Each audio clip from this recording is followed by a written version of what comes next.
Good evening, ladies and gentlemen. Welcome to a very late episode of The Good Game. Oh, guys. Guys. with your host, Dr.Captain. Now we're both waiting for each other. Right. Loud kid. Yeah, okay. Oh, man. And hey, I totally take the blame for this one, why the episode is 11 o'clock. Right. I guess to kind of set it up, like, remember, God, when was it? I think March is when I announced that I won some tickets off the radio station. Dude, nobody ever one? remembers anything that you said from March. I don't know, but there's some creepy obsessive people out there. Yeah, but you don't say anything that important. Dude, if I recall correctly, that was a moment you discovered where I can hit really hard with fucking jokes when I have that moment. Right. But anyway, yeah, so my tickets finally came, and today was the day that we went to go see Gabriel Iglesias. And, Dag, I gotta like fire at you a little bit off the air. You were saying, like, you know, you didn't think Gabriel Iglesias was like great after his first special. Dude, that show was fucking funny. All right. Did he have a bunch of new material? Yeah, he had some new material and stuff, and like the show apparently went on past the initial like point where it was supposed to end. So then he started doing some of the hits, like the crowd wanted it, and it turned. No. See, the funny thing too is that the crowd, myself included, actually like joined in. Like he's telling the minivan joke with Martine. And just like the entire crowd just goes Martine. So that was fun and awesome. Cool. Anyway, that's my week. That was all you did this week? Well, no, I played a lot of Ark too, and I think I might want to do like some kind of a special review on that at some point. All right. That was the one where you're messing around with your friend's dinosaur? Yeah, pretty much. Oh, okay. The one I keep you up at night with. Yeah. All right, who wants to be next? Well, Actually- I didn't.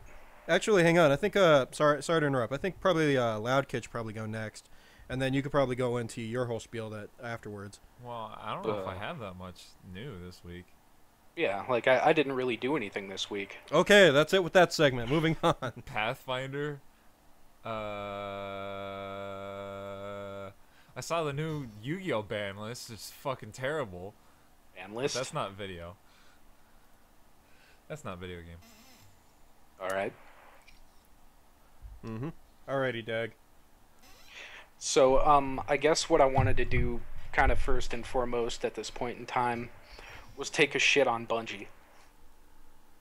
Go. And All right. Go. I've done this a few times on the show already, where I just express my disappointment with Destiny. So apparently something happened earlier today. Where are you guys familiar at all with Destiny? Like, Other than that, it's an FPS grind fest that is severely overhyped, and yet somehow still has one of the best online communities, like, disposition-wise. I wouldn't say the online community is very good. In fact, it seems like a lot of them are A, toxic, and B, they sort of deify Bungie, like Bungie can do no wrong. Huh. That's weird. That's not what I've heard typically, but I guess you have personal experience. Yeah. So, to give a brief background, I guess, Zur is a character in Bungie, like an NPC that shows up and sells exotic armor and weapons. Like, Right. every weekend he's at the tower, and you can go and spend strange coins or whatever the hell material. Real money? No. Oh. Like stuff that you collect in the game. Or whatever currency he is accepting nowadays. It's an in-game currency, but you can, spend this many to get a piece of armor, like a chest piece or an engram or a weapon or whatever is on his list. And this week he showed up to the tower with the Gallarhorn, which is the top tier rocket launcher. Like there are no better rocket launchers. In fact, this is such a powerful weapon that a lot of people will not even let you raid with them on the endgame raids without one of these. Huh. Now, Bungie went ahead and removed that weapon from Zur's inventory. Huh? So, While he was selling it? Uh-huh. I don't understand. Well, neither does anyone else. That's actually kind of a big deal. Like, Bungie just fucked over a lot of players, because you gotta imagine there's a lot of players that have been grinding for this top tier weapon for ages. Like, what, over a year by now? Yeah. And so they just went ahead and removed it from his inventory of items for sale. And, you know, it's kind of goofy that they would do something like that, especially given, like, the only other way to get the weapon, since you can't trade and there is no auction house or anything like that in the game, is literally just a straight grind for it. No one's figured out any item duplication glitches yet? They're... No, not that we're aware of. And this isn't Borderlands, River. If there, even still, if there was an item duplication glitch, you would just end up with 2 of them, because you can't drop an item, you can't trade an item. Oh, like everything is locked to the individual person. Correct. Wow, that's gay. Why do people like this game? I don't fucking get it. You know, it's got MMO mechanics, but you can't trade shit? Right, exactly. It's got the MMO grind without having any of the stuff that makes an MMO good. How are you supposed to, like, you know, be friendly with people if you can't do anything besides fight with them and hope that they're good? Well, be friendly with them is really the only option that you've got. But how? Well, like, yeah. You can't, there's no way to show of good faith by, like, giving them something that you don't need, but it's really good for them, or, you know, trading is really important in a multiplayer RPG. Trading is incredibly important, and it's something that Destiny doesn't have. And, there are a lot of people, I guess we'll call them desticles, these people that are deifying Bungie and, you know, they can't do anything wrong. I love that name now. Like, when you complain how out of balance that Destiny is, or when you talk about the shit that they did wrong, like locking the game to 30 frames per second, all of a sudden you're a fucking monster elitist. All of a sudden you're, you know, instantly a part of the master race when you make complaints like 30 frames per second or being unable to do things that a standard MMO would allow you to do. But the argument is kind of moot. I mean, like, this is just a long line in a series of things that Bungie has fucked up. And you get a lot of these testicles complaining at the complainers, saying, how dare you? Like, you're telling us that Halo wasn't any good and it didn't have any balance and blurdy and it's...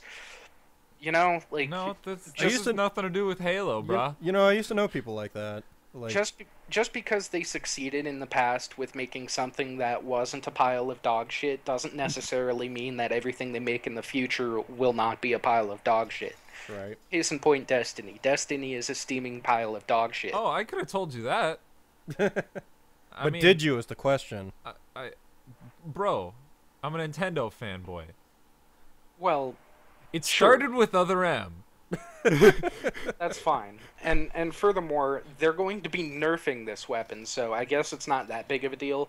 But they're going to be nerfing a lot of the top end weapons instead of I don't know, making more weapons that are even higher end. So one of the weapons that is nigh essential for completing the super high end raids is now going to be nerfed. So it's just going to make things harder and lessen the value of the people that already have it. I'm under the impression that they're not going to nerf it so much that it's no longer going to be a sought-after weapon. Like, what I think is going on, because, like, the very, very end-game raids, like Vault of Glass or whatever, is a 6-player raid as opposed to a 3. And when you get 6 people with a Gallarhorn and, you know, fully loaded on heavy ammo, they can basically just take out the boss without having to worry too much about the continued mechanics, because the continued mechanics are fucking broken. They're buggy as hell. Yeah, I've heard a lot about that. And so, I mean, like, you'll find yourself locked into... Yeah, you'll find yourself locked into boss fights where, you know, after you strike the final blow against the boss, it instantly has full health again. Really? Uh-huh. And then there's the people that abuse the glitches in the boss fights. Just because it's a lot easier, so you basically like force them through holes in the floor or like off of a cliff or something. How the fuck are people still playing this? And they die from falling off the map. Like, Right. I think I have a legit question here. Why are people still playing this game?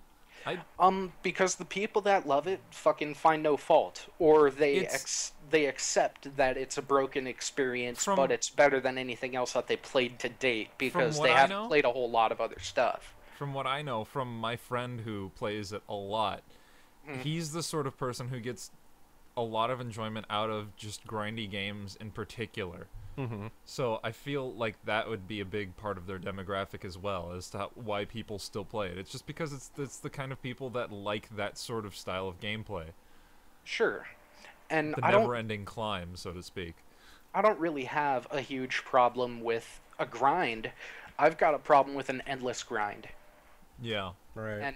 And when Zur, this inventory seller, is working off an RNG, if I've collected a shit ton of strange coins or just material to trade, and suddenly this thing I wanted pops up, so I decide I'm going to go have breakfast, come back to it later, and then it's not there. Like, this is the first time in history that Zur has not sold a weapon. Wow. It's like, alright, that's kind of an obvious dick move by Bungie. And a lot of how long was it up in the store? That's a good question. I don't know the exact time frame, but it wasn't up long. So it could have been easily just like a mistake on their part. Either way, it's kind of a bullshit maneuver. Oh no, absolutely.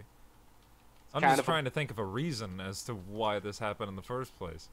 You could attempt to defend them, but at this point, it's. Well, I mean, like. No, it's an excuse, not a defense. Well, sure, but either way, there's no excuse for it. I mean, like, here's basically what it boils down to: you're not going to raid without the Gallarhorn, and you're not going to get into the Crucible without the Thorn, because the balance is so out of whack. Yeah. It's like, all right, the Thorn is a 2-shot headshot weapon. If you don't have that or one of like 5 other weapons in the Crucible, you're no longer competitive. You can't compete with anybody that has these weapons. That sounds definitely like a balancing issue. They have completely messed up the balancing, and someone at Bungie apparently has a hard-on for ruining the experiences of players that have actually acquired these weapons instead of giving people better experiences by putting out better and better weapons, as part of the grind, as part of the climb. Yeah. You expect that there's not going to be like an end-all be-all best in slot sort of item for very long. I mean, we can take a look at World of Warcraft, which is, the most successful MMO out there. And I'm only using this as, as a demonstration purpose, so I'm not going to name any specific items, but okay. When World of Warcraft started and it was in vanilla and all that, you had best in slot items and they were purple, but they were pretty weak. So then Burning Crusade comes along, it ups the level cap, it ups the item level cap, so all of a sudden the stuff that's dropping off of, just random trash mobs when you're at level 61 or 62 or 63, depending on, how the quality of the endgame gear that you got was. Like, if it was green and you gave up, or it was blue, or it was epic, or whatever. And it's like, alright, so suddenly I'm replacing endgame raid legendary items with brand spanking new, like... higher level, but way lower, very common items. Right, yeah. Exactly. And so that can be a big complaint, but then you get up to 70, and you get your epic gear there. Now, you're only going to be there for 8 months to a year, depending on, the cycle of their expansion. Because with every patch, with every further raid release, not every patch, but with each content patch, they release better stuff for you to go and get.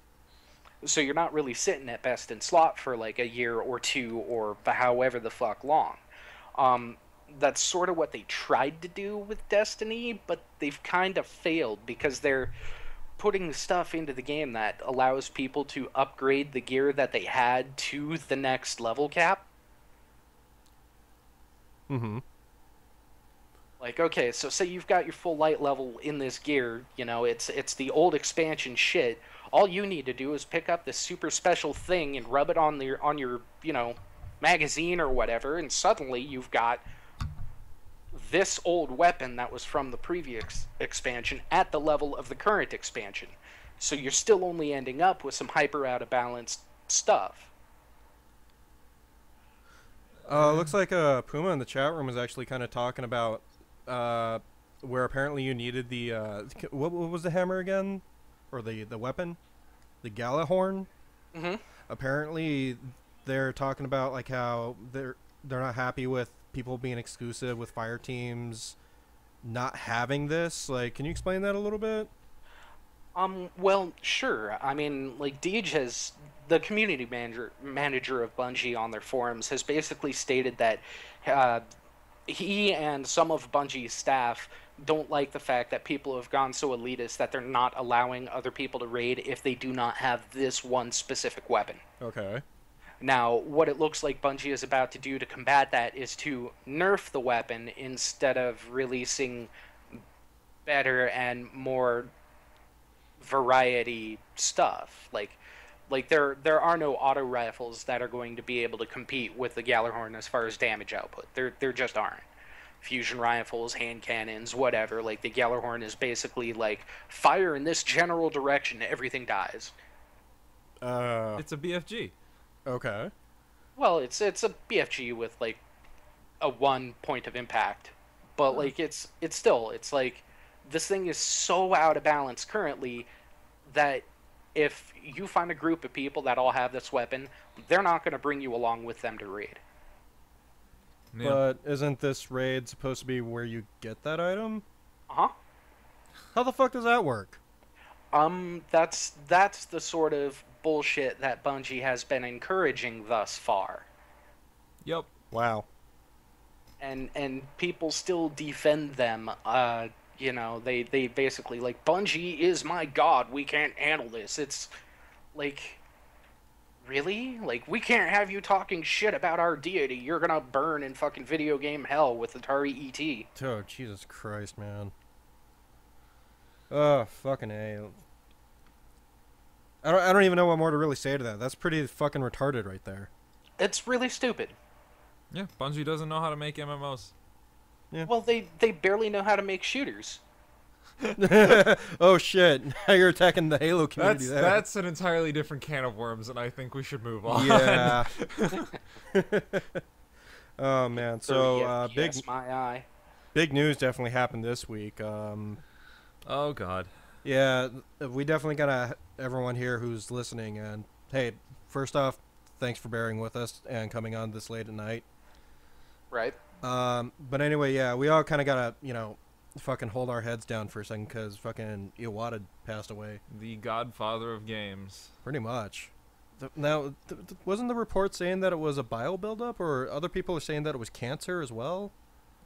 Some sort of cancerous growth in a bile duct, I think. Oh, okay. It was a problem that he had before, and it was presumed to have taken care of, but right. They thought back. they excised a tumor or something, and it ended up being malignant instead of benign. Mm-hmm. And it sucks, and we're all sad and all that sort of stuff. But like at the same time, I wonder if the ambulance went Wii U, Wii U, Wii U. Oh, fuck off. Oh, fucking hate. But, dude, it really sucks that we kind of lose such a, I can't be mad at that pun, but it's just not funny anymore, you know? It's like, I can't be mad, but I can be annoyed. It's just not, not anymore.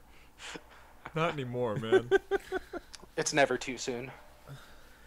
But seriously, it kind of sucks to lose someone like him, especially with that's definitely one of the people you hear in the game industry that just always kind of makes you happy. From doing like that really awesome trailer for Super Smash Bros. With Reggie, to just that weird moment where he was holding bananas. What? Please understand. Well, we understand now, Iwata. Yeah, pretty much. So for a brief moment of silence, let's go ahead and give it to you, Iwata. Let's hope you're no longer feeling pain in the afterlife. Okay. He's up on that rainbow road. Lol. Getting pissed off at all the blue shells. God, you know, if the White House actually decided to put like rainbow colors, do you think Nintendo did the same thing? Wow. That's a completely different subject. It probably is, but you know, that's really irrelevant to anything. There was a rainbow over Nintendo of America headquarters. No, it was the Japan headquarters. The day after the announcement. okay. Right. Which apparently was very newsworthy because like every news site and their grandmother reported it, and people kept making Rainbow Road jokes. It's called a road. It is the road where you go when you die. I'll miss you again, Uncle. Oh man. Alrighty, so now that we kind of got that bit of sad news, and I would have loved to have spent a bit of time on this, but you know everyone has already kind of said everything about it. There's nothing real new we could chime in. Right. You know, Wada was great, but I'm just like, man, I'm gonna be really fucking sad when Miyamoto dies. Holy shit, Dude, I'm gonna be sad when Reggie dies. My body's not ready for that. Reggie's an entertainer. He's a salesman. He's a neat, cool dude, but he doesn't have anything to do with the games. My body is not ready when he dies. Okay. That's all I gotta say, dude. It just isn't. Okay. But yeah. You know, just a kind of a quick side to kind of one. You know, it's fucked up in a way, but who do you think would probably take over Nintendo at this point? The big contender, from what I remember reading in an article or two, is Miyamoto. I don't really see that working out too well because isn't he more just a designer rather than just kind of like a person that would lead the company? Well, no, Yeah, he's been a director already. Like he has that. He's stopped having a super direct hand in the games for a while. He's been someone who they come to ask for questions and who pops in and says, "Oh, but it would be cooler if you did this," and everyone has to start from scratch again because they realize that he's right. Isn't that the truth? Alrighty. So yeah, that's kind of it for that particular talk. Let's go ahead and go into this particular incident with Epic, where apparently their forums were hacked. Epic? Yeah, Epic Mega Games. Epic Mega Games. What are they responsible for? Remind me. They were responsible. Unreal. Unreal, Gears of War. Oh, okay. Yeah. And well, when I say Unreal, you should consider all of the Unreal Engine games. Yeah. Mm-hmm. Yeah. Yeah. So, from what I understand, and forgive me, my memory is a little shot right now because I had a bit of rum while watching Gabriel Iglesias. So, from what I remember reading this morning, it was basically more of just someone decided to hack the old accounts for some of the games, but because of that, account information could be at risk. Well, no, they hacked Epic's hosted forum page instead of like going to Fortnite.com or UnrealTournament.com or whatever. They went to Epic Games specific forums, and those were compromised in a fashion where someone may have gained unauthorized access to usernames, email addresses, passwords, and dates of birth. So like the Unreal Development Kit, Infinity Blade, Gears of War, Bulletstorm, and older Unreal Tournament forums were affected by the hack, but the new stuff like Unreal Engine 4, Fortnite, the latest Unreal Tournament weren't touched. Okay, so that's good at least. Yeah, nothing monetary then. No. Again, it's just a matter of like, change your passwords. Change your password, update your email address, do whatever. Yeah. Yeah. Just cover your ass, it's not that big of a deal. Something you should be doing every couple of years anyways.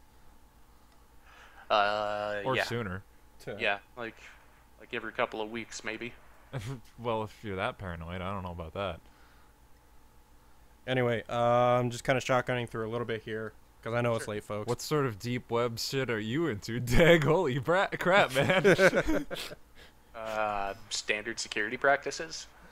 So Bethesda was actually kind of talking about the whole paid mod controversy. And I wish the NPC was here because he said that there was actually a couple things that they wound up missing in this initial article that we wound up reading that we'll probably go ahead and post up on our Facebook account for those that are interested in reading, where they forgot to completely go into the whole situation where just there was no moderation within the whole situation at all. That basically anybody could take a mod that wasn't their own and profit off of it. Yeah. Well, right, and I mean, it's not like they're starting this back up immediately, but I mean, like, what's his face? God damn it, what's the guy's name? Was it Pete Hines? Yeah, I think so. Yeah. Pete Hines is basically like, he says that we're gonna have to reevaluate this going forward. You know. Well, I would hope they had already started that, considering they are planning on releasing a mod system for the Xbox One for Fallout 4. Yeah, I honest to God thought they were going to bring it back after they announced that. Sure, but the mod system for the Xbox One isn't going to be available until, like, part of the way through 2016. Oh, boy. I mean, they haven't been worried at all about the paid mod shit. They just basically canceled it and were otherwise working on Fallout 4. So, I mean, they've had a busy few months since then. So as far as, you know, how big the drawing board is that they've gone back to, only they know. Like, I wouldn't be surprised if they haven't spent any time talking about it. Well, I'm wondering how they could even go about trying to bring it back. Because, I mean, like I said, let's be honest, they're going to try and bring it back. But here's what I'm kind of wondering. And I kind of had a thought pop in my head how they could maybe successfully do it to at least keep the moderation going, is that maybe instead they have like an application process where you have to basically send in proof that you are the creator of the mod and stuff like that, and just kind of have them review it before they put it up on for sale. If it well, that's really going to drive the price point up. I mean, how many thousands of mods are going to end up getting submitted over time? How many people are you going to have? How many man hours is it going to take to manually go through all of those applications? That's true. I mean, like, just bare bone idea, that's probably something I imagine they would probably try and implement just to at least, you know, factor that concern. Well, look, if you hire 100 people at like 80 grand a year or whatever to handle that sort of intensive work, you're still talking about too much goddamn money being spent every year passing those through. So either A, Bethesda would end up with a bigger cut than 45% on it, or B, that's not going to happen. They're definitely going to end up with a bigger cut than 45% now. You know, now that I kind of think about it, if they were to go through with something like that, wouldn't they just, you know, throw out some of these mods as expansion packs at this point? What I think a possible solution would end up being is not doing all of the mods through Steam. Yeah. If they're looking to get a bigger cut, they would have to go and do their own launcher, like EA did Origin, and fucking Ubisoft did that bullshit Uplay. God, I don't want that to fucking happen. I don't either, but it's really the only way that this is going to work out. I mean, yeah, Steam has the Steam Workshop, which is beautiful for supporting fucking free mods or, you know, easy-ass uploads or whatever. But, I mean, the original price breakdown was that Bethesda got 45% of it, Valve got 30% for just hosting the material, and so the modders only ended up with 25%. Mm-hmm. You know that Bethesda and Valve are not going to accept any less than what was already on the table without some major negotiations occurring. Yeah. So, I mean, like, it's going to end up being a rather big stink, and it's probably not going to come around until the next Elder Scrolls engine. So, good chance we won't see it for a long time, I think. I wouldn't think so. I mean, especially not with them working on Fallout 4. I mean, even after it releases, they're going to be working on just getting the mods over to the Xbox One until 2016. So, not only just that, but even some of the DLC that will inevitably come out for it. Mm-hmm. So, I mean, it's probably coming sometime down the line, but we don't really know what sort of form it's going to take. Right. Anyway, I guess since we were kind of mentioning the whole, they're porting mods over to Xbox, why don't we go ahead and talk about Xbox for a moment? Because apparently Xbox is actually mentioning about the challenges and opportunities of bringing in backwards capability. Backwards compatibility. See, this is one of the articles I just didn't even look at. Yeah, I mean it's basically Microsoft saying, we basically have to emulate the Xbox 360 because it was built on a different architecture than the Xbox One. And anyone who knows anything about technology would have already known that. Right, and So the issue becomes we're going to need to emulate this software. So he's talking like what's his fucking name? Is it another Pete? Phil Spencer? Phil Spencer. Phil. It's not Pete, it's Phil. He's talking about bringing in the lineup of first-party Xbox 360 games to the Xbox One, but the backwards compatibility thing isn't going to cover all games. Not all games. They're still having challenges figuring out all the first-party stuff, and that's stuff that fucking Microsoft developed. You know, how are you having this much trouble emulating a software that you've been working with for so long? Was honestly you're emulating the hardware from the 360 okay. with software to make it talk like it's on the Xbox One, or vice versa. Like you're trying to get a software layer that'll take the Xbox One's hardware and make it work with all the driver calls. It's not as different as, say, like the PS2 and the PS3. Or the PS3 and the PS4. Yeah. Well, if I may speak cynically for a moment, I mean, we're also talking about the same company that had trouble with backwards capability or compatibility when it came down to the Xbox 360 and the first Xbox. I mean, there was only a select number of games that could even play on the Xbox 360 that were originally just Xbox titles. Sure. There were also compatibility issues between Windows 98 and Windows 2000.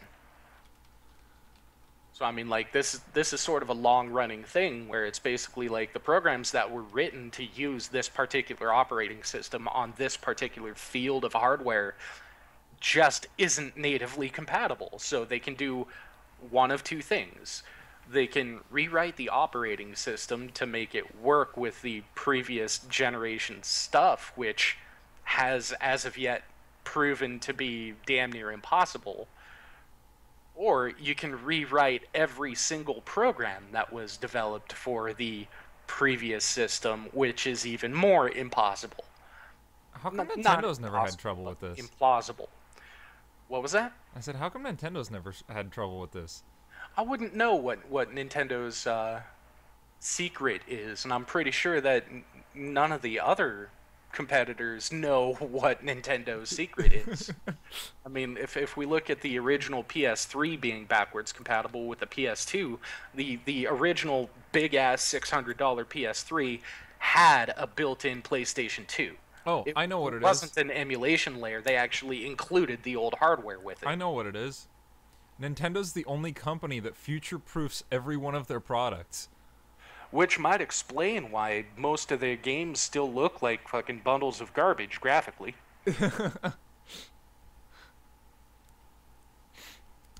I wouldn't say most of them, but it's just philosophical differences, I think. And sorry for being a little quiet right now. I'm actually first off, we got a new guy in the chat room right now who's actually kind of talking about some of his opinions when it comes to backwards compatibility. And hey, Guy, by all means, we have a Skype. You can actually reach us. Now, we're not going to open the lines up just yet. We're saving that for near the end of the show. But for those that are listening, really soon. Yeah, for those that are listening right now, feel free to send us a request or a friend request on our Skype account at Good Game Guys 1, and make sure to let me know what you want to talk about, and we'll get you up on the air so you can kind of give your opinion on any of the stuff that we're talking about tonight. Hit that button below the stream window. Change the tagline. Right. Give us an idea of what you want to talk about. So I went ahead and collected some of this for you, River, because managed to discover a little bit more stuff going on with Devil's Third. Mm-hmm. All the controversy surrounding it was just rumor, basically. That's what this boils down to. So it's still coming to North America on the Wii U. But the question, I suppose, that was risen by all of these different articles that popped up over the week, or the rumor mill, if you will, was that it was quite possible that Nintendo of America was going to be pulling out of publishing Devil's Third. It doesn't seem like that's the case anymore. Mm-hmm. I see. They might be having some trouble localizing it in some fashion or another, possibly, I don't know, licensing or censorship or something, but it's, as far as we know, still headed here, according to Nintendo. All right. Okay, well, that's pretty cool. And Itagaki. Well, I guess we'll have to wait and see. Yeah. Wasn't there also some advice from the creator saying that we shouldn't use the Wii U? Yeah, gamepad? that was weird. Itagaki said like I can some of the things he said I can get behind, like the Wii U gamepad isn't good for extended periods of play for a competitive game, but like at the same time he said like the button layout was in such a way that you'll accidentally hit buttons that you don't want to. And I haven't really found that to be that much of an issue. Maybe he was just going off a personal experience. Like I've had, like, I'm pretty sure the buttons are farther apart on the Wii U gamepad than they are on an Xbox controller, and I've never had the problem on an Xbox controller. Hell, I like using the gamepad when it comes to Super Smash, to be honest. Yeah, same. The sticks are really responsive. Well, who knows? He also suggested getting a USB keyboard and using that. What? Yeah, oh, that was he part of the suggested article. not to do that. Actually, he said that people were using the Pro controller with the USB keyboard, like for the review copies, and they weren't doing too good either. Oh, okay, I misread that. Yeah. Oh wow, that's It's like, this is not the way this was meant to be done. I didn't It's even like, know you alright. could actually input a 'Cause USB keyboard. The tagline says he also recommends using USB keyboard in multiplayer. I have to double check the article, then that might be weird. Yeah, like well, with any system, you can use a USB keyboard for like chat functionality, like typing up messages and whatever. As to whether or not that keyboard actually works with controlling the games, that's, usually doesn't. I was assuming it was to be used in controlling the game, like a similar, like a mouse and keyboard sort of thing. Nah, usually, well, with the PlayStation... Only controller and keyboard. With the PlayStation series, you usually have to get something like the Zim, where you can plug in your keyboard and mouse and then plug that into the PlayStation with USB, but you can set it up on your PC, and it saves to a ROM as far as, like, your profiles, what all the different buttons do, etc., etc. Yeah. Because, I mean, you do have to map all the buttons out to, controller buttons. Anyway, so here's kind of like a couple of the meat, if you will, that I thought would be fun to kind of get into, and it's kind of a shame we didn't have the EMPC here, because I know he would have loved the opportunity to kind of attack Arkham Knight. But I don't know if you could really say that this is something worth attacking, since He'll attack anything to do with DC running away from Infinity. I guess that's fair. Infinite Crisis. Right? But no, I mean, like, in a way, I don't know if you could really get mad at Rocksteady or maybe even WB at this point, because it seems like they're actually willing to hold off on releasing any DLC until they can at least fix the game. Well, And I'm assuming that's still they're mostly still talking about the PC version rather than the console versions. it still kind of irks me. Like, someone should really be fired over this. How does a game go from being good enough to release to being months away from being ready? Like, who I don't have dropped an the answer to ball that. that badly? I don't think anyone's ever going to that. What was the company responsible for the port again? I don't think anyone's going to them for anything ever again. It was the same people that were in charge of Arkham Origins.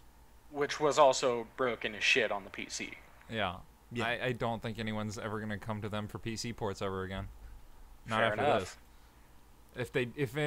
If anyone does, then they better have some good behind the scenes reasons. Or, direct input with people on site all the time. Mm-hmm. So anyway, I was trying to bring up the other thing that we had in relation to the whole Batman situation. That kind of adds on to it, where Arkham Knight won't be finished this season, according to the sources. Well, according to a source of PC Gamer, which is where you got this article. Pretty much, yes, exactly. I'm not sure of the validity of said source. It doesn't say sources, it says source. And standard journalism, you typically require 2 sources before you publish an article. Well, then again, this thing does make sense considering it's just this season, and the previous article was mentioning that they are waiting till the game is finished to finish it. Well, Sure, except it was already finished once and then released, and then it turned out that it wasn't finished. Like, Yeah, I'm hoping, exactly. I'm It's not hoping finished. I'm hoping that this isn't going to become a common theme, but it might, you know, Mm-hmm. it might. Rolling back to Destiny, so many people still play Destiny that they're basically telling Bungie that nothing is broken, so they don't need to fix anything. You don't think that's going to be the case though for fucking Batman right now? Do you? Do you? I honestly have no idea. People don't vote with their wallets properly anymore. They don't do it at all. It's basically like, hey, we pre-ordered this, and thus we already put our vote in ahead of time, and now we want to change it, but we can't because refunds aren't a thing after 14 days or whatever. Mm-hmm. Like people are really derp with their consumerism hobbies. No, it's because refunds don't go directly back from the company that made the game. They go to the store that sold it. Well, sure, okay. So by the time the refund happens, the game company's already made their money. Fair enough. Anyway, moving on to another one of the stories that we kind of have here, and I wanted to get into this one because, Dag, I think we still kind of hit it off pretty well when we visited the Deep Silver panel for Dead Island 2, right? Yeah, sure. It wasn't just Deep Silver, but I think one of the Jaeger guys was there too. Was he part of Jaeger? I think so. Well, the unfortunate part is apparently Deep Silver is parting ways with Jaeger when it comes down to creating Dead Island 2. And it kind of seems like the reason is just because of like conflicting visions, if you will, for how the game should be. Well, let's take a look at Jaeger themselves. I mean, the most prominent title that Jaeger put out would be Spec Ops: The Line. Mm-hmm.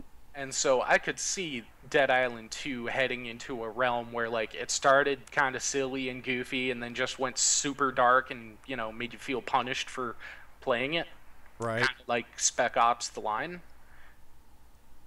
Like, I don't know if you ever played Spec Ops or not, but I haven't, but I do have it on my Steam, and that's not something personally. I need to still play. You need to play that. Like, it is a game experience that, like, even if it's not technically fantastic, just the way that they wrote it and the stuff that you were expected to do, it's like the Dead Island 2 would basically be like a mix between Call of Duty's sillier sections with Spec Ops, oh my god, why sections. Like press X to pay respects. Oh, you pressed X, how dare you, Like from everything that I've heard about the game and the presentation and the oh my god moments, I don't know. I don't think it would work for me. I'm one of those people that I don't know how you would describe me. It's the same reason why I couldn't really get that into The Last of Us. Like, it's just there's just too much detachment for me to get emotionally invested into it and to have those sort of moments that other people do. Well, to be fair though, I don't know if you can really kind of compare it to The Last of Us, because at least the few things that I do know about the Spec Ops is it gets fucked up fast. Like, sure. A scene that someone tells me often about is where you're basically being invaded on all fronts or something like that, and your only hope is to use like white phosphorus fucking mortars. The moment that everyone talks about. Yeah, well, that's basically the pivotal turning point where you realize that you're no longer playing the good guy but the villain, and that's something that I've been kind of after with games. It's like I want to play the bad guy without knowing I'm the bad guy. It's new and interesting, and that might be why I like The Last of Us so much, because Joel is arguably the bad guy.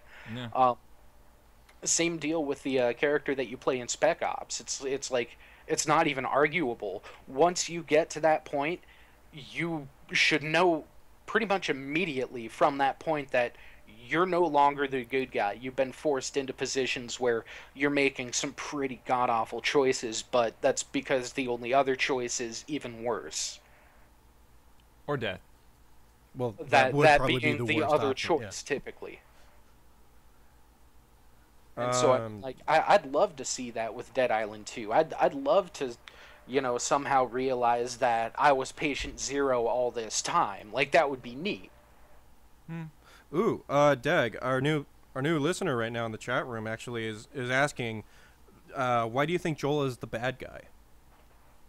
Because without giving away too much of the ending on the air, uh, Joel basically makes a decision that fits him more emotionally, as opposed to making the decision that might end up being better for the whole of mankind. He makes the right choice for him as opposed to the right choice. Yeah, yeah. Sure, I guess, but that's. I mean, like, Hitler didn't know he was evil. Well, I wouldn't even go that far. In fact, He just thought he was making choices for the betterment of him and his people. hell, I would even just use a bit of a Star Trek quote from Spock, like the needs of the many outweigh the needs of the few, and Joel decided to go with the needs of the few. Joel went with the needs of the two. That is a few, is it not? It's less than. It's the needs of a couple. There you go. But So, I mean, yeah, and that definitely was kind of like the turning point for me at that point. I'm going like, holy fuck. right.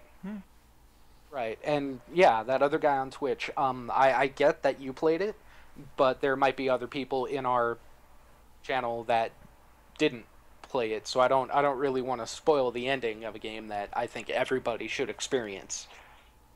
Ooh, he's coming back at you, dude. Just basically kind of saying like it, but it's an argument of morals, and I'll probably leave it there because the rest is kind of spoiler territory. Yeah, we've got to cut this short in a bit. Anyways, we Sure. should punch through the rest Sure. of the news. Well, actually, I want to go ahead and open up the lines because I am getting a request from Neon saying he wants to kind of call in to talk about a few things. Oh, all right. Okay. So let's go ahead and punch him in here. Where are you, Liam? There you are.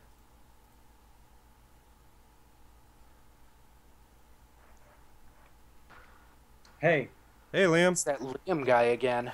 yes, I actually, I can explain to you why people play Destiny.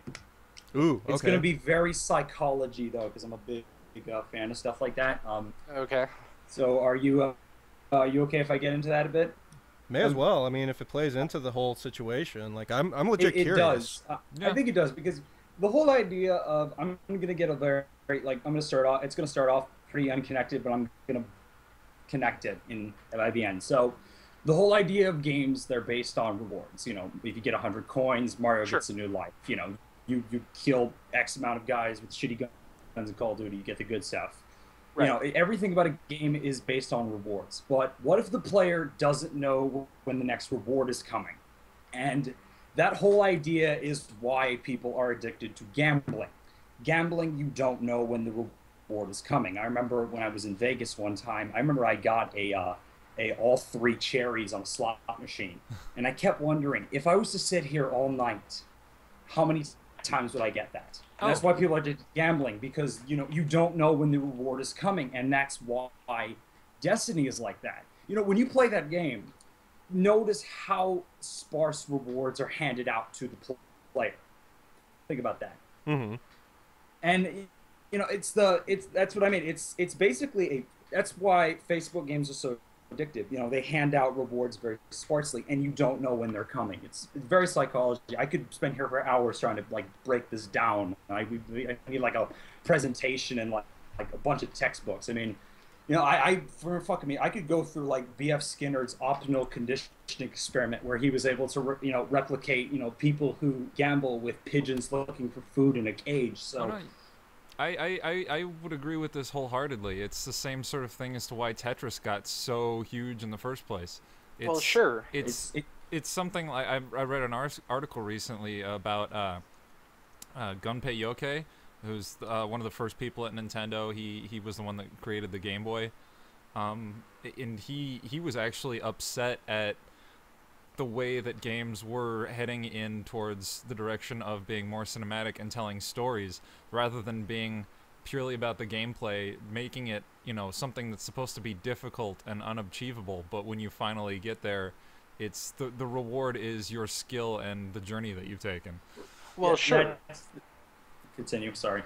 And well, that all basically boils down to like point collection. Like, say you're playing pinball, there's no real point to playing pinball aside from trying to beat the next highest score. And once you've got the highest score, beating your own. I'll give you another example of Destiny with that. You know when you get engrams, if you know what those are, right? Yeah. they put in what I like to call delayed gratification, where that is the term when someone where it's, the anticipation of getting a reward outweighs its actual content. So your brain will love the dopamine hit you do when you actually go to the tower and hand it in, even though it's just another piece of shit green rocket launcher. You still feel like, oh, can't wait, Yeah. Well, it's but filled with this shit, and it's fucking creepy to me that the game is designed that way. That's what's so freaky to me about that game. It is designed to trick your brain with stuff. I finally earned all my virtual shekels, and now I'm going to take them to the candy store. That's basically what engrams are. But I suppose my point originally was, despite that, because that is part of the mechanic of building a game, period, despite that, there's so much wrong with Destiny that people are still slogging through it. I personally find that there's enough wrong with it that I don't want to play it despite the promise of whatever reward. Well, the reason people are addicted to it is, for one, the shooting is actually very good in that game. Like most people, the shooting in that game is very well put together. I disagree. The whole idea of, I think it is. I mean, it's designed very, I think, as a shooter, like the basic mechanics of it. But that's kind of what I mean when it goes into the idea of, if you make the game entertaining enough to play and you use the whole optional conditioning, then the player is less likely to get bored. I mean, this is why MMOs are so successful. This is why Farmville and Facebook games are so successful. If you make the game interesting enough and you hand out the rewards, very rarely they're less likely to get bored. Yeah. I dare say that the shooting and the gameplay aspect, it might be, how do you say, well developed for being locked at 30 frames per second, but it's still locked at 30 frames per second, so you still have a 32 millisecond minimum input lag. Well, the thing is, though, the reason why is that it's designed as a console game. It's designed from the ground up. So the entire, the hitboxes and everything is designed specifically for that. That's why, the hitboxes are just the right size for analog stick aiming. I'm not saying the game's good. I think it's a very evil game because it's so manipulative. That's my thing with it. It's Borderlands. It's Farmville for shooter fans, but instead of farming the land, you're farming XP, Glimmer, or whatever the fuck you're looking for. You know what I mean? Right. And I mean, it might be tightened up as well as you can get for a 30 FPS shooter, but if you would like to have, a better shooter experience, go play fucking Killzone. Killzone didn't even have an FPS lock on it. Well, that's what I mean. I mean, this is a game where you can't really boil it down to, I don't like it, so why does everyone stop playing it? This is a game that basically, like I said, the reason people are addicted to it is because of the optional conditioning. It's like why I said gambling is so addictive. You build that in your head of, I'm going to keep getting rewards. I just have to wait. I just have to keep doing these things. Sometimes you'll get it from a boss, or sometimes you'll get it from a random person. You can buy it with Glimmer or marks you grinded for. It's this morphing system that is designed to fuck with you. It's like what I mean. I think about this. I think I can't really explain this. I would need flowcharts. I would need a goddamn presentation. Well, I can explain it simply. It's just that there's more people out there that can't put that form of gratification aside to influence the industry with their wallets properly. And that's why I think the DLC is so fucking creepy to me, because I'll explain this. Now, with most DLC, it's optional. You need to buy the expansions in Destiny if you want to get I'll say this right now. If you buy it vanilla, I have a vanilla copy. If you buy it and don't buy the expansions, you're gonna be locked out of stuff. You won't be able to fully upgrade legendary material. You won't be able to buy stuff from Xur on Fridays. You need to buy the content if you want to get to the top. Well, of course. And yeah, it's not optional. You need it, and I find that really disturbing. Really, well, isn't that the case with any MMO? It is the case with any MMO. Well, like I said, it's the same thing. But the thing about MMOs is that there's always, you reach the cap. There is a moment in an MMO where you feel you've done pretty much everything. You don't really have to do much more. Destiny doesn't really have that. It's a content pipeline. If you want to play for an hour, you have something to do. You want to play for the whole weekend, you have something to do. Oh no, Destiny has a cap. There is a maximum light level, and once all of your best in slot shit is fully upgraded, and you have all of the weapons that are required for getting into raid groups or whatever, they may not be the best weapons ever, but the Gjallarhorn is the highest DPS weapon. That's what I mean. They keep introducing stuff to bring the people back in. It makes you keep coming back. They haven't introduced anything new that is better than the Gjallarhorn. What they did is they introduced a mechanic that allows you to upgrade your older gear into being a current tier item. So people have their what was the last expansion's name?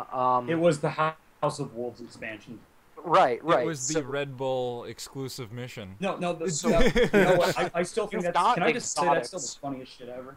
You've got exotics from the original vanilla release of the game that have had this stuff applied to them that are now at the House of Wolves tier. So they haven't released any real new content because, well, I mean they have, but nothing that competes with the older stuff because the older stuff was just that out of whack. It's like I said, it's a game that it's a very hard game for me to really like break down and tell why people play. But like I said, I think it's like the reason it's just people are addicted to it for the same reasons people are addicted to gambling machines. I feel because like I said, if you keep building that idea of your head of I can get a reward anytime and it's a long thing. I could be here all night describing it. Well, sure. I'm just going to say that. Sorry, continue. The same point could be made for every other game ever made. Well, I've said this, though. Like, something like Witcher 3, when you reach the 100% mark, you're done. Destiny, you're never done. There's never a point in Destiny where you feel you're done. Sure there is. I mean, that's like every multiplayer. I reached it in Borderlands. I reached the I'm done with Destiny at like the 14th hour. Wow. Because it was just that broken. Oh, no, wow. In Borderlands, I got all my characters past level 50, and then I like got halfway through Ultimate Vault Hunter mode, which is the third playthrough on one of my characters, and I'm like, why am I doing this again? Well, right. Like I wouldn't say I just stopped. I wouldn't say I finished the game. I'll just say that I'm finished with the game. Well, that's the thing. Like, I know Borderlands is another game that uses variable ratios. Not really like to the same level of Destiny's, but you know they do the same thing. Oh, like, Destiny's they randomize worse. the rewards. Yeah, Destiny's the worst. Like I said, I bring that up because Destiny is the gambler's version. Like Borderlands and Diablo 3, they hand out rewards much more, frequent. Happy. But Destiny, like I said, it's basically the Destiny. game You have to work an hour for like a 5% chance to get something. Like I said, it's a fucking slot machine. Yeah. You pull the lever. Stupid. You don't get it. You spend another hour pulling that lever over and over again until you get what you want. And that's what pisses me off more about Destiny is the fact that the chances of dropping the really good stuff is so much lower, and there's no trading system on top of that. Well, that's okay. I want to bring up that again. There's a reason they don't want you to trade items because they want you to keep playing to get what you want. So that's why. But how are you supposed to if no one will allow you onto their fire team without it? That's true. Like I said, you got to keep playing until you get it. That's how they trick you into playing it. But again, you I mean, only get that getting in raids that drop the item, and when you can't get into raids without having the item, like Bungie has fueled this sort of fucking toxic elitist environment. By not allowing people, to have multiple copies of it and give them to people that they know and trust, because it's like, hey, I already have this, here, you can have it. Or hell, even going as far as to just opening up a marketplace where it's like, here, I have this item, I'm willing to sell it for X price. Or creating, like I said, this is a game where this is, like I said, it's like a casino. They want to limit how much you can actually get. Because if you can go to a casino, that immediately turns us off of the game. That's why we don't understand. Yeah, pretty much. Well, like I said, you have to be like if you're like me and you've spent like 4 years in psychology classes, then all this makes sense to me because I look at this game and I think of it as a slot machine. Oh, sure, that's fair. But I mean, like at the same time, like what you got to realize is, really when it comes down to it, it's all like, well, yeah, I get this as a slot machine, but do I really feel like wasting my time with this slot machine when I could be doing something else? Some people get into that ratio and they refuse to get out of it. You know. Yeah, what do you call someone like me who doesn't get into that in the first place? You're a fucking lucky man. Who looks at gambling and slot machines and stuff, and I'm just like, what is the point for that so slim chance of reward that will probably end up being not worth it? River, we call you an aspie. We call you a person who has free will. That's the thing. Oh shit. Well, okay. You're not a now we're slave to the getting into a system. completely different topic. Sure. I think we should cut it off there. We'll cut it off there. You know what, Liam? If you want to hang out, with us off the air, we'll have that discussion because that sounds fun. I would like to just break this game down because I've been thinking, like, you know what? Because I've been getting into psychology. I'm thinking I would love to write a case study of this game. Like, I'm seriously considering like trying to write a case study of why people play this. Dude, write it up. We'll put. That sounds like dissertation material to me, considering the consumer base of the game. Dude, we'll probably signal boost that shit if you want, because that would be some interesting shit. Anyway, man. Think about it. Hey, thanks for calling in, Liam. All right, I'll talk to you later then. Alrighty. Yep, take care. All right, see you then. So, damn, that was a fun-ass conversation right there. Interesting. Let's get on to the last piece of the night. We'll go ahead and finish up the show right now, since it doesn't look like we have any callers. But again, for anybody out there that's just tuning in or something like that, you two actually have the ability to call in on the show, weigh in your opinions, maybe even educate us, just like we got our little brief education on psychology right there. Or if you're watching on YouTube later on when we put this up, then, you know, shoot us a line at our email or any of our social media sites. And you can do that if you're watching live right now by scrolling down. There's a bunch of buttons with the different websites right there. Click them, hit the favorite button, follow, all that shit, subscribe, give a thumbs up even, like, subscribe, favorite, jack off to pictures of us in your shrine. Wait, what? Whoa. Whoa. Someone has one. Don't be surprised, Dag. Someone has one. We're not quite that big yet, but, you know, we can hope. They'll have one someday. We can hope that we'll have freaky fans like that someday. You think they try to stalk us, though? That's the problem. That's creepy as shit. We should move right along. But that's how you know you've made it to the big time. I don't know. They might try and come over and try and take a lock of your hair for that shrine. Yeah. Then that's when it gets creepy. Yeah. Not so much into that. Anyways. Yeah. Anyway. So, like I said, that's how you can keep up to date with all of our stuff. I'll even repeat this at the end of the show because, hey, why the fuck not? Because you're not listening. Yeah, there you go. Anyway, so our final episode... It's all your fault. Really, viewer, it's your fault for not listening. Jesus, we're terrible. All right, continue. Our last stories that we have here are actually, you know, I kind of feel good about one of them. I don't know about the other. I'm kind of meh, but apparently there was actually a stealth release for one HD remake, which was going to be for Prototype. Prototype 1 and 2. And honestly, I'm meh because I wasn't really too huge a fan of Prototype to begin with. It's gone the way of the Sega Saturn. It Prototype just showed was up out kind of of nowhere. awesome. Like, Prototype was kind of awesome. And what other game can you elbow drop a tank from 30 feet up? Saints Row 4? Saints Row, you didn't really get to elbow drop it, though. It was probably the quintessential example of what a sandbox game could be. To be honest, I much preferred Infamous at the time. Well, yeah, that's what it was designed to compete with, was Infamous. Like, Prototype was supposed to be Infamous's competitor. Mm-hmm. Which one came out first? I want to think Infamous. Question. I want to think Infamous. I want to think Prototype. I don't know. Fans, let us know on our Facebook page. Or just Google come to the rescue. Not a big deal. It doesn't matter so much. Prototype 1 and 2 got an HD remake, and if you're interested. And the other thing that came back, which I'm actually kind of stoked and surprised about, Deadpool apparently made its way back onto Steam. Sure. For you PC cucks. Fuck you. Well, no, but I mean, like, in all seriousness, like, because remember, this thing was removed because I want to say, like, the whole license agreement that wound up happening when Marvel decided to try and make things in-house. Well, right. I mean, like, Deadpool was amidst of a few different titles featuring Marvel characters that got pulled off of Steam. Like, Marvel vs. Capcom got pulled at the same time. Oh, God, yeah.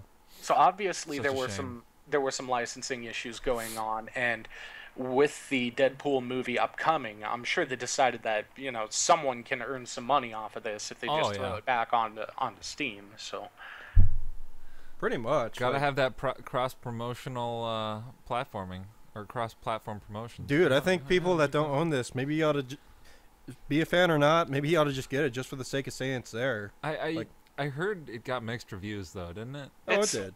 Yeah, I mean it's a pretty average game, but they did get Deadpool's attitude correct. Okay. So if you're a fan of the character, you'll probably like the game. If you're not a fan of the character, it's kind of a complete miss. Yeah. But how do you not like Deadpool? Everybody, what's wrong with you? Yeah, like seriously. Well, I suppose that's a fairly good question. I guess we'll have to wait and see. If anybody out there who most likely is listening to this on YouTube just doesn't happen to be a fan of Deadpool, call in next week. Let us know what's wrong with you. Exactly. Wow. Let us pick apart what's wrong with you. We want to know why you hate fun. No fun allowed. Wow. This is video, sir. Anyway, I'm done. That's it for the show tonight. And folks, once again, if you want to go ahead and follow us on our Facebook, Twitter, you can go ahead and easily do that by looking us up at our Facebook account at Good Game Guys Show, where we also share that name at our Gmail at goodgameguys@gmail.com. And hey, again, for those people that are listening to us on YouTube, we do this show live. You could interact with us every Friday night at 6:30 Pacific Standard Time. Made a special case this time around because, again, I had some times I needed to spend with my mom, I suppose. Lol. But aside from that, yeah, 6:30 Pacific Standard Time. Be sure to catch us when you can live, and also be sure to hit that thumbs up button if you enjoy our content, and also hit the subscribe. Even follow us on our Twitch account and our Hitbox if, for whatever reason, Twitch just doesn't seem to work for you. You can do these by finding us at Good Game Guys Show at both Hitbox and Twitch. And I think that's about everything. Right? Wouldn't you say so, Doug? Yeah, sounds about right. Alrighty, so this is Dr. Captain. I'm Dag. And hacking it up over there outside of the house is the loud kid. You okay there, buddy? Never. Anyway, I'm always dying. This is everybody here at the Good Game Guys saying, good game, everyone. GG no reap.